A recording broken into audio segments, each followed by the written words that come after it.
ಸ್ನೇಹಿತರೆ, ನಿಮ್ಮಲ್ಲಿ ತುಂಬಾ ಜನ MS Dhoni the untold story ಸಿನಿಮಾವನ್ನ ನೋಡಿರಬಹುದು. ಈ ಸಿನಿಮಾದಲ್ಲಿ ತುಂಬಾನೇ ಭಾವುಕ ಕ್ಷಣಗಳಿದೆ. ಅದರಲ್ಲಿ ಧೋನಿ ಬ್ಯಾಟ್ ಹಿಂದಿನ ಕತೆ ಕೂಡ ಒಂದು.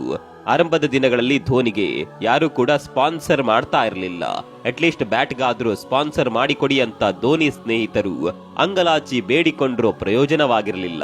ಕೊನೆಗೆ ಧೋನಿಯ ಸ್ನೇಹಿತನೇ ಬ್ಯಾಟ್ ಸ್ಪಾನ್ಸರ್ ಮಾಡ್ತಾರೆ. ಯಾರು ಇಲ್ಲದೆ ಇರುವ ಸಂದರ್ಭದಲ್ಲಿ ಧೋನಿ ಬೆನ್ನಿಗೆ ನಿಲ್ತಾರೆ. ಇವತ್ತು ಧೋನಿಗೆ ಬ್ಯಾಟ್ ಸ್ಪಾನ್ಸರ್ ಮಾಡೋದಕ್ಕೆ, ಬ್ಯಾಟ್ ನಲ್ಲಿ ಒಂದು ಸ್ಟಿಕ್ಕರ್ ಹಾಕೋದಕ್ಕೆ ದೊಡ್ಡ ದೊಡ್ಡ ಕಂಪನಿಗಳೇ ಸಾಲುಗಟ್ಟಿ ನಿಲ್ತಾವೆ. ಆದರೆ ಧೋನಿ ಮಾತ್ರ ಬಂದ ಹಾದಿಯನ್ನ ಮರ್ತಿಲ್ಲ. ಹೌದು, IPL ಸೀಸನ್ 17ರ ವೇಳಾಪಟ್ಟಿಯೇ ಇನ್ನೂ ರೆಡಿ ಆಗಿಲ್ಲ. ಆದರೆ ಧೋನಿ ಮಾತ್ರ ಅದಾಗ್ಲೇ ಕಲರ್ಫುಲ್ ಟೂರ್ನಿಗೆ ಸಿದ್ಧತೆ ಆರಂಭಿಸಿದ್ದಾರೆ. ತವರೂರು ರಾಂಚಿಯಲ್ಲಿ ಬ್ಯಾಟಿಂಗ್ ಪ್ರಾಕ್ಟೀಸ್ ನಡೆಸಿದ್ದಾರೆ. ಧೋನಿ ಅಭ್ಯಾಸ ನಡೆಸ್ತಾ ಇರುವ ಫೋಟೋ ಮತ್ತು ವಿಡಿಯೋಸ್ ಸೋಷಿಯಲ್ ಮೀಡಿಯಾದಲ್ಲಿ ವೈರಲ್ ಆಗಿವೆ. ಆದರೆ ಈ ನಡುವೆ ಧೋನಿಯ ಬ್ಯಾಟ್ ಸೌಂಡ್ ಮಾಡ್ತಾ ಇದೆ. ಹೌದು, ಧೋನಿ ಹೊಸ ಬ್ಯಾಟ್ ನಿಂದ ಪ್ರಾಕ್ಟೀಸ್ ಮಾಡ್ತಾ ಇದ್ದಾರೆ. ಇದನ್ನ ಫ್ಯಾನ್ಸ್ ನೋಡಿ ಇದ್ಯಾವ ಕಂಪನಿಯ ಬ್ಯಾಟ್ ಅಂತ ತಲೆ ಕೆಡಿಸಿಕೊಂಡಿದ್ರು. ಆದ್ರೆ ಆಮೇಲೆ ಗೊತ್ತಾಗಿದ್ದು ಏನಂದ್ರೆ, ಧೋನಿಯ ಹೊಸ ಬ್ಯಾಟ್ ಯಾವುದೋ ದೊಡ್ಡ ಕಂಪನಿಯದ್ದಲ್ಲ, ತಮ್ಮ ಬಾಲ್ಯ ಸ್ನೇಹಿತನ ಸ್ಪೋರ್ಟ್ಸ್ ಶಾಪ್ ಹೆಸರಿನ ಬ್ಯಾಟ್ ಅಂತ. ಧೋನಿಯ ಚಡ್ಡಿ ದೋಸ್ತ್ ಪರಮ್ಜಿತ್ ಸಿಂಗ್ ಪ್ರೈಮ್ ಸ್ಪೋರ್ಟ್ಸ್ ಅನ್ನುವ ಶಾಪ್ ನಡೆಸ್ತಾ ಇದ್ದಾರೆ. ಕೋಟ್ಯಂತರ ಅಭಿಮಾನಿಗಳನ್ನ ಹೊಂದಿರುವ ಧೋನಿ ಫ್ರೆಂಡ್ ಶಾಪ್ ನ ಪ್ರಮೋಟ್ ಮಾಡಲು ಪ್ರೈಮ್ ಸ್ಪೋರ್ಟ್ಸ್ ಸ್ಟಿಕ್ಕರ್ ಉಳ್ಳ ಬ್ಯಾಟ್ ನೊಂದಿಗೆ ಪ್ರಾಕ್ಟೀಸ್ ಶುರು ಮಾಡಿದ್ದಾರೆ. ಕಷ್ಟದ ದಿನಗಳಲ್ಲಿ ಪರಮ್ಜಿತ್ ಸಿಂಗ್ ಧೋನಿಯ ಬೆನ್ನಿಗೆ ನಿಂತಿದ್ರು. ನಾವು ಮೊದಲೇ ಹೇಳಿದಂತೆ ಧೋನಿ ಮತ್ತು ಪರಮ್ಜಿತ್ ಸಿಂಗ್ ಫ್ರೆಂಡ್ಶಿಪ್ ಎಂತದ್ದು ಅಂತ 2016ರಲ್ಲಿ ತೆರೆಕಂಡ ಧೋನಿಯ ಬಯೋಪಿಕ್ ದಿ ಅನ್ಟೋಲ್ಡ್ ಸ್ಟೋರಿಯಲ್ಲಿ ತೋರಿಸಲಾಗಿದೆ. ಇದೆಲ್ಲ ಖುಷಿಯ ವಿಚಾರವೇ. ಆದರೆ ಧೋನಿಯ ಈ ನಡವಳಿಕೆಗಳು ಅಭಿಮಾನಿಗಳಲ್ಲಿ ಹಲವು ಪ್ರಶ್ನೆಗಳನ್ನ ಹುಟ್ಟುಹಾಕಿದೆ. ಧೋನಿ ಏನು ಗೆಳೆಯನ ಅಂಗಡಿಯ ಬ್ಯಾಟ್ನೊಂದಿಗೆ ಆಡ್ತಿದ್ದಾರೆ, ಆದರೆ ಇದು ಅಭಿಮಾನಿಗಳಿಗೆ ಟೆನ್ಷನ್ ಹೆಚ್ಚಿಸಿದೆ. ಯಾಕಂದ್ರೆ ಈಗಾಗಲೇ ಹಳೆಯ ಉದ್ದನೆಯ ಹೇರ್ ಸ್ಟೈಲ್ ನಲ್ಲಿ ಧೋನಿ ಕಾಣಿಸಿಕೊಳ್ಳುತ್ತಿದ್ದಾರೆ. ಈಗ ಹಳೆಯ ಬ್ಯಾಟ್ ನಲ್ಲಿ ಆಡ್ತಿದ್ದಾರೆ.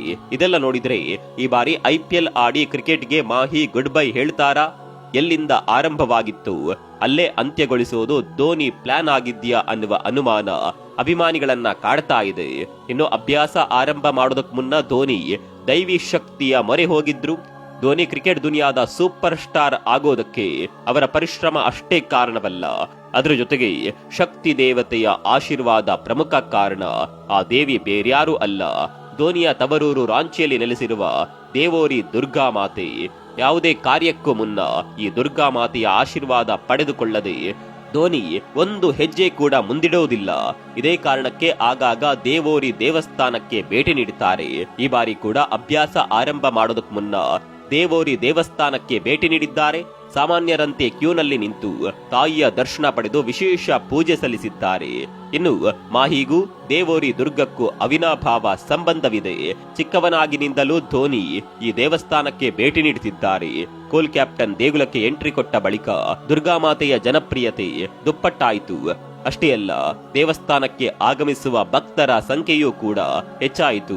ಅದೇನೇ ಇರಲಿ, ದುರ್ಗಾಮಾತೆಯ ಆಶೀರ್ವಾದದಿಂದ ಈ ಬಾರಿಯ IPL ನಲ್ಲಿ ಧೋನಿ ಅಬ್ಬರಿಸಲಿ, ಫ್ಯಾನ್ಸ್ಗೆ ವಿಂಟೇಜ್ ಧೋನಿಯ ದರ್ಶನವಾಗಲಿ ಅಂತ ಅಭಿಮಾನಿಗಳು ಹಾರೈಸುತ್ತಿದ್ದಾರೆ. ವರ್ಷಕ್ಕೊಮ್ಮೆ ದರ್ಶನವಾಗುವ ಧೋನಿಯನ್ನ ಕಣ್ತುಂಬಿಕೊಳ್ಳಲು ಅಭಿಮಾನಿಗಳು ಕಾಯುತ್ತಿದ್ದಾರೆ. ಧೋನಿ ದರ್ಶನಕ್ಕಾಗಿ ನೀವೆಷ್ಟು ಕಾತರರಾಗಿದ್ದೀರಿ? ಕಾಮೆಂಟ್ ಮಾಡಿ.